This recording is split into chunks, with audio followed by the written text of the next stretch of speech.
नमस्कार, welcome to inside study forum.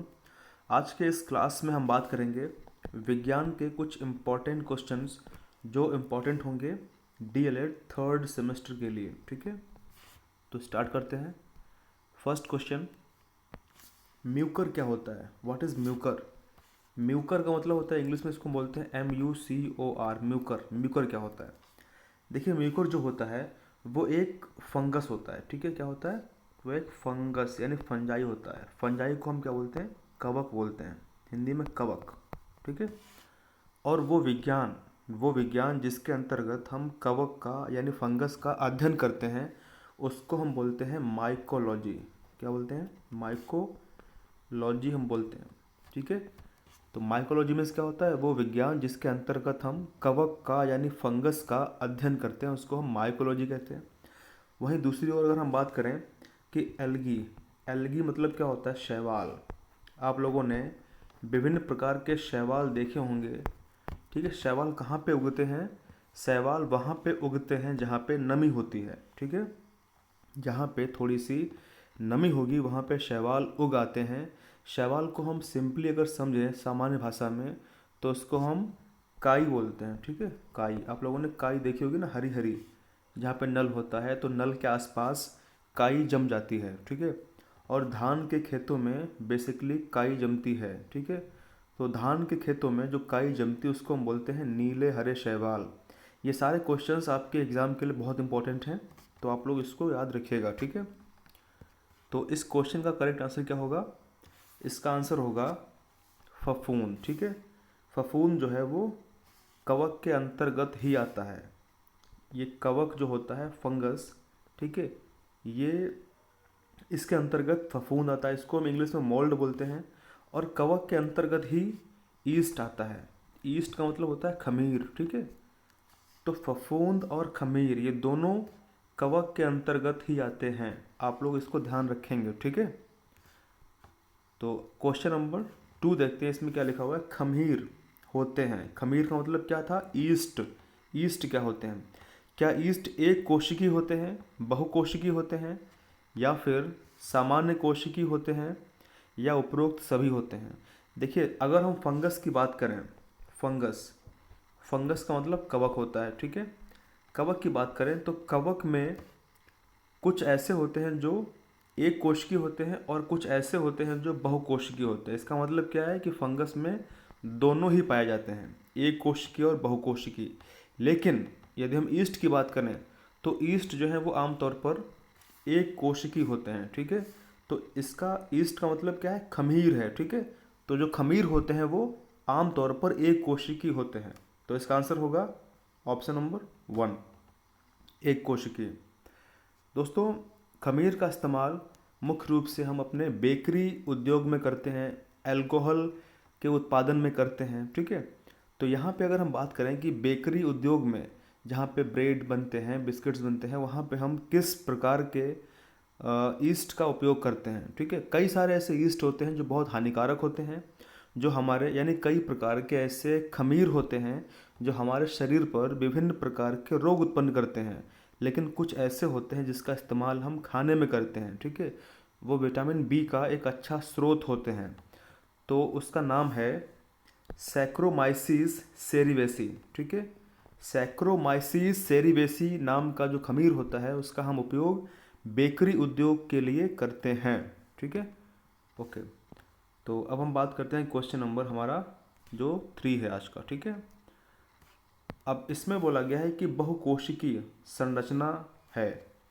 तो बहुकोशिकीय संरचना क्या है? तो आपके पास ऑप्शंस कौन कौन से दिए गए हैं? इसमें ऑप्शंस आपके पास दिए गए हैं फफूंद, खमीर, जीवाणु।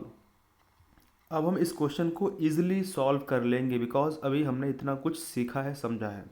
ठीक है, खमीर अभी हमने समझा था कि खमीर कैसा होता है? एक कोशिकीय होता है, तो ये नहीं हो सकता।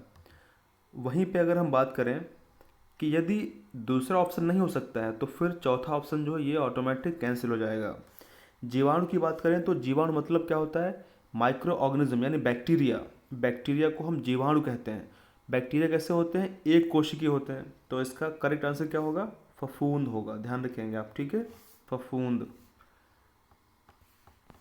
क्वेश्चन नंबर 4 की बात करते हैं।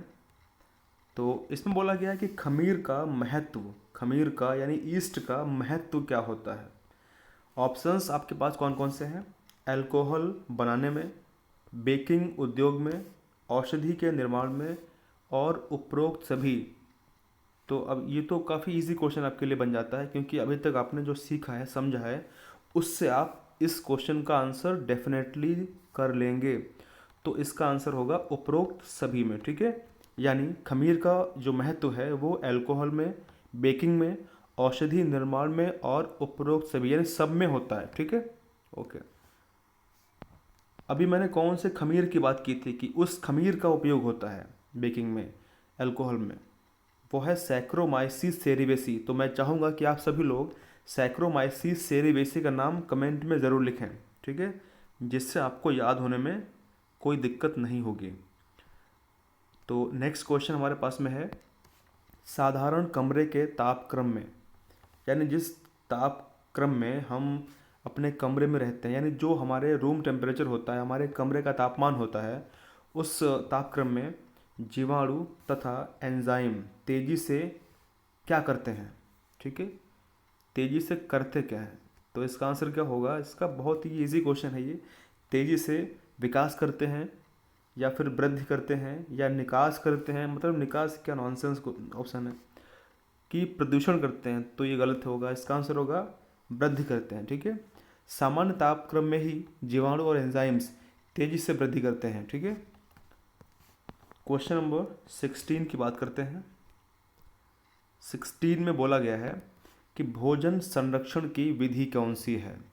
तो इसमें जो ऑप्शंस दिए हैं उसके हिसाब से कौन सी विधि है भोजन के संरक्षण की, ठीक है, फूड कंजर्वेशन की।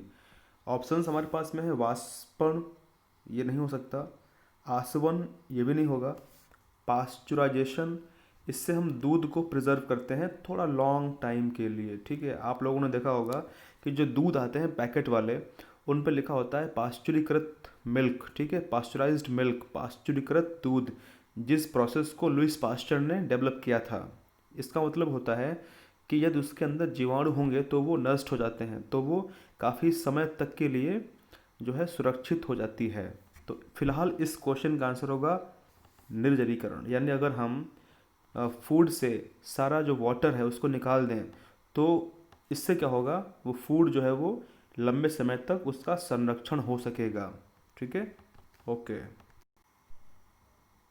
नेक्स्ट क्वेश्चन, निम्नलिखित में से कौन सा पेशीय बल का उदाहरण नहीं है, ठीक है। क्वेश्चन क्या है, निम्नलिखित में से कौन सा पेशीय बल का उदाहरण नहीं है। तो पेशी बल क्या होते हैं, यानी इसको बोलते हैं मस्कुलर फोर्स, ठीक है। यानी जो पेशी किसके पास होती है, पेशी होती है हमारे पास में। यदि हम अपने हाथों से यानी अपनी बॉडी की जो मसल्स हैं उनसे कोई कार्य करते हैं, तो उस पर जो हम बल आरोपित करते हैं उसको हम बोलते हैं पेशी बल। तो ऑप्शंस यहाँ पे कौन कौन से हैं? पहला ऑप्शन है कुली द्वारा, हाथ ठेला द्वारा बोझा मतलब को ढोना, ठीक है। कुली जो होता है वो हाथ ठेले से बोझा को ढोता है, यानी इसमें वो मसल्स का इस्तेमाल करता है, तो पेशीय बल यहाँ पे लगता है। दूसरा है सेब का पेड़ से गिरना, ये थोड़ा संदिग्ध ऑप्शन है, ठीक है। बाकी के ऑप्शंस पढ़ते हैं फिर विचार करेंगे इसके ऊपर। अब जो अगला ऑप्शन है वो बच्चे द्वारा साइकिल का चलाना, यानी बच्चा अगर साइकिल चलाता है तो वहाँ पे वो पेशी बल को आरोपित करता है। और उसके बाद में बच्चे द्वारा कुएं से पानी खींचना, यदि कोई बच्चा कुएं से पानी खींचता है तो अपने वो भुजाओं की जो मसल्स हैं, पेशियां हैं, उन पर फोर्स लगाता है, तभी तो खींचेगा ना। तो इसका आंसर क्या होगा? ऑप्शन नंबर बी, यानी सेब का पेड़ से गिरना। सेब अगर पेड़ से गिरेगा तो ये गुरुत्वाकर्षण का नियम यहाँ पे लागू होता है, ठीक है। उसके अनुसार हर प्रत्येक चीज़ जो है वो पृथ्वी के केंद्र की ओर आकर्षित होती है। तो यहाँ पे इसका आंसर क्या होगा? बी। क्वेश्चन नंबर नेक्स्ट, इसमें बोला गया है कि निम्नलिखित में से कौन सी घटना गुरुत्वाकर्षण यानी गुरुत्व बल का उदाहरण नहीं है, ठीक है। कौन सी घटना गुरुत्व बल का उदाहरण नहीं है? तो अब यहाँ पे ऑप्शंस देखते हैं। पेड़ों से पत्तों का गिरना, यदि कोई पत्ता पेड़ से गिरेगा तो मतलब क्या है कि जैसे मान लीजिए, अगर मैं आपको समझाऊं थोड़ा सा डिटेल में जा कर के, ज़्यादा नहीं, ठीक है। मान लीजिए ये अर्थ है और अर्थ में ये सेंटर है, केंद्र, ठीक है। अब ये गुरुत्वाकर्षण बल कहता क्या है? ये कहता है कि यदि कोई वस्तु चाहे यहाँ पे हो, चाहे यहाँ पे हो, चाहे वो किधर भी हो, ठीक है, वो केंद्र की ओर आकर्षित होगी। ये होता है गुरुत्वाकर्षण बल, ठीक है। और जब कोई वस्तु केंद्र पर पहुंचेगी तब क्या होगा? तब गुरुत्वाकर्षण बल शून्य हो जाता है, ज़ीरो हो जाता है, ठीक है। तो यहाँ पे इसका आंसर क्या हो सकता है, हम उसको देखते हैं। तो इसका आंसर क्या हो सकता है? समतल पर गाड़ी को ढकेलना। यदि कोई गाड़ी खड़ी है, उसको हम अगर समतल पे ढकेल लेंगे, धक्का लगाएंगे, तो ये थोड़ा संदिग्ध आंसर हमें लग रहा है। इसको हम बाद में देखेंगे, पहले ऑप्शंस को देखते हैं। अगला है उछाले गए बाल का धरती पर गिरना। इसका मतलब कि नीचे की तरफ वस्तुएं गिर रही हैं, ठीक है। और अगला है कि पहाड़ी से पत्थर का लुढ़क कर नीचे की ओर गिरना। भाई पहाड़ी जो है वो ऊंची होती है ना, तो ऊंचाई से नीचे की तरफ अगर कोई वस्तु गिरेगी, तो इसका जो करेक्ट आंसर है क्वेश्चन का वो ये है, समतल पर गाड़ी को ढकेलना। ये इसका उदाहरण नहीं है। किसका? गुरुत्व घटना का उदाहरण नहीं है, ठीक है। क्वेश्चन नंबर नेक्स्ट, इसमें कहा गया है कि किसी वस्तु को जल में पूर्णतः डुबोने पर उस पर लगने वाला जो उत्प्लावन बल होता है वो बराबर है किसके? वस्तु के भार के। देखिए, यदि कोई वस्तु है, ठीक है, यदि कोई वस्तु का भार जो है वो उत्प्लावन बल के भार के बराबर, यानी उत्प्लावन बल के बराबर होगा, तो इसका मतलब क्या है कि दोनों इक्वल होंगे, तो वस्तु जो है वो डूबेगी नहीं, वस्तु तैरेगी। तो यहाँ पे ऑप्शंस कौन कौन से हम देखते हैं। यहाँ पे ऑप्शंस हैं, वस्तु जल में डूब जाएगी, बिल्कुल है डूबेगी। वस्तु जल में कब डूबेगी? वस्तु जल में जब डूबेगी जब वस्तु का भार ज़्यादा होगा, किसके? उत्प्लावन के बल से, ठीक है। यहाँ पे इक्वल है, बराबर है। वस्तु सतह पर तैरेगी, तो वस्तु तैर सकती है, ठीक है, ये इसका ऑप्शन हो सकता है। आगे देखते हैं, वस्तु जल में कुछ डूबी हुई तैरेगी, और अगला क्या है? वस्तु सतह के नीचे पूरी डूबी हुई तैरेगी। तो फिलहाल इसका करेक्ट आंसर है बी, ठीक है।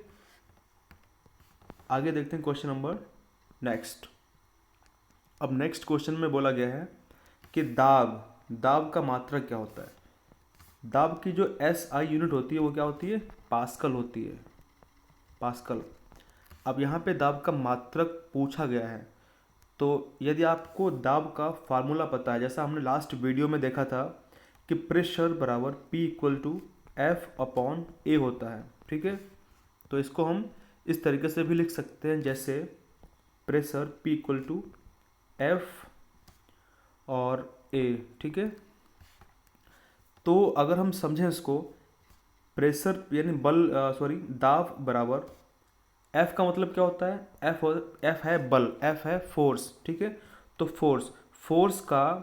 फोर्स की यूनिट क्या होती है? फोर्स का मात्रक क्या होता है? न्यूटन होता है। क्या होता है? न्यूटन। और A का मात्रक क्या होता है? A मतलब एरिया, क्षेत्रफल। तो A का मात्रक क्या होता है? इसको बोलते हैं मीटर स्क्वायर, ठीक है। तो क्या बन गया? P newton metre square. तो ये हमारा आ गया इसका करेक्ट आंसर, ठीक है। अब ऑप्शन में क्या दिया गया है? ऑप्शन में दिया गया है न्यूटन मीटर नहीं होगा, किलोग्राम नहीं होगा, जूल नहीं होगा। आंसर क्या होगा? न्यूटन मीटर स्क्वायर, ठीक है। तो आप लोग इसको ध्यान रखेंगे, ओके। तो नेक्स्ट क्वेश्चन हमारा है, वैज्ञानिक विधि का प्रथम चरण क्या होता है? वैज्ञानिक विधि का प्रथम चरण क्या होता है? देखिए, जब कोई भी कार्य हम शुरू करेंगे, तो अगर यदि उसमें कोई समस्या आएगी, है ना, अगर कोई समस्या किसी कार्य में आएगी, तभी तो हम अपना उसका वैज्ञानिक विधि को हम उस पर इम्प्लीमेंट कर पाएंगे। तो इसका मतलब क्या है कि समस्या, ठीक है। तो फर्स्ट इसका स्टेप है समस्या, ओके। नेक्स्ट, निम्नलिखित में से कौन सा कार्य मशीन द्वारा, ठीक है, कौन सा कार्य मशीन द्वारा नहीं किया जाता है ना, नहीं करती है, मशीन नहीं करती है। तो यहाँ पे कौन कौन से ऑप्शन है? हमारे कार्य को सुविधाजनक बनाना, ये तो मशीनें बनाती हैं, ठीक है। फिर कौन सा है? हमें कम बल लगाकर बोझ उठाने योग्य करना, ये मशीनें करती हैं ना, कि हम कम फोर्स लगाते हैं लेकिन बाकी मशीन कार्य करती रहती है। अगला क्या है? यथार्थ माप लेने योग्य बनाना, ये थोड़ा सा संदिग्ध हमको लग रहा है ऑप्शन। और लास्ट वाला ऑप्शन क्या है? हमारे कार्य को शीघ्र करने में हेल्प करना। तो दोस्तों आ, बा और दा ये सारे मशीनें करती हैं, ठीक है। यथार्थ माप लेने योग्य बनाना ये नहीं मशीनें कर सकती हैं। तो इसका आंसर यहाँ पे इस क्वेश्चन का क्या होगा? सा होगा, ठीक है। नेक्स्ट क्वेश्चन क्या है? नेक्स्ट क्वेश्चन हमारे पास में जो है वो दिया गया है, वो ये है कि पत्ती में पाए जाने वाले जो रंध्र होते हैं उनके बारे में सही उत्तर आपको लिखना है, ठीक है। तो इस क्वेश्चन को हम पहले देख चुके हैं, तो इसको हम फिलहाल फिर भी इसको सॉल्व करते हैं। तो इसमें लिखा हुआ है कि जो रंध्र होते हैं वो कहाँ पाए जाते हैं? तो रंध्र पाए जाते हैं निचली सतह पर, ठीक है, ज़्यादा मात्रा में। तो इसका करेक्ट आंसर क्या होगा? बी होगा। रंध्र बेसिकली होते क्या है? मान लीजिए ये पत्ती है, ये लीफ है, और इस लीफ पर जो है वो इस तरीके से स्ट्रक्चर पाए जाते हैं, ठीक है, जो ओपन और क्लोज होते हैं। ओपन मतलब जो खुलते और बंद होते रहते हैं, जिससे गैसों का आदान प्रदान होता रहता है, ठीक है। यानी जब फोटोसिंथेसिस प्रकाश संश्लेषण प्रक्रिया होती है तो उस प्रोसेस के दौरान गैसों का आदान प्रदान होता है, CO2 का और O2 का, तो उसमें रंध्र हेल्प करते हैं, ठीक है। तो इसका आंसर होगा बा।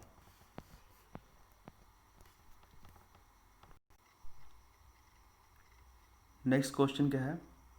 मूल रोम किन में पाया जाता है, ठीक है। मूल रोम जो होते हैं वो किस में पाए जाते हैं? तो इसमें पूछा गया ऑप्शंस कौन कौन से हैं। ऑप्शन है स्टेम, स्टेम का मतलब तना होता है, जड़ है, पत्ते हैं और पुष्प है। तो इसका जो करेक्ट आंसर है वो होगा जड़, ठीक है। जो मूल रोम होते हैं वो जड़ में पाए जाते हैं। अब बात करते हैं क्वेश्चन नंबर नेक्स्ट। इसमें बोला गया है कि पुष्प का जो नर भाग होता है, पुष्प का जो नर भाग होता है वो निम्न में से कौन सा होता है, ठीक है। तो सबसे पहले मैं कोशिश करता हूँ कि मैं आपको एक पुष्प बना करके दिखाऊं कि किस तरीके से बनता है। तो ये आपके सामने एक फ्लावर का डायग्राम है, ठीक है। जैसे मान लीजिए यहाँ पे इस तरीके से ये डायग्राम है और इस तरीके से फ्लावर होता है, ठीक है। तो फ्लावर में जो ये पार्ट हैं, ये जो पार्ट हैं इनको हम बोलते हैं एंथर, ठीक है। ये एंथर होते हैं, इनको हम बोलते हैं हिंदी में पराग, ये पराग कोश होते हैं, एंथर होते हैं, ठीक है।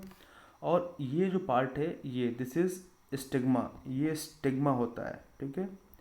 इसको हम बोलते हैं वर्तिकाग्र, ये वर्तिकाग्र होता है, ठीक है। तो ये एंथर जो होता है, एंथर ये है, ठीक है। यहाँ पे स्टाइल है, तो इसको हम टोटली मिला के बोलते हैं पुंकेसर, ये पुंकेसर होता है, ठीक है। इसको स्टेमन कहते हैं। और जो ये जो पार्ट है स्टिग्मा वाला पार्ट है, इसको हम बोलते हैं स्त्री केसर।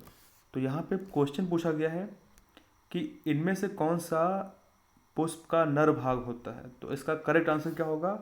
पुंकेसर होगा, ठीक है, पुंकेसर। तो ये कुछ इंपॉर्टेंट क्वेश्चंस थे जो डीएलएड थर्ड सेमेस्टर के लिए इंपॉर्टेंट रहेंगे। मिलते हैं कल नेक्स्ट वीडियो में और बात करेंगे। कल हम कुछ इंपॉर्टेंट क्वेश्चंस की प्रैक्टिस करेंगे जो अति लघुत्तरी और लघुत्तरी प्रश्न होंगे, ठीक है। तो आप लोग ज़रूर कल का वीडियो देखिएगा। तो आज के लिए इतना ही। Thank you very much. Thank you, thanks for listening, thank you.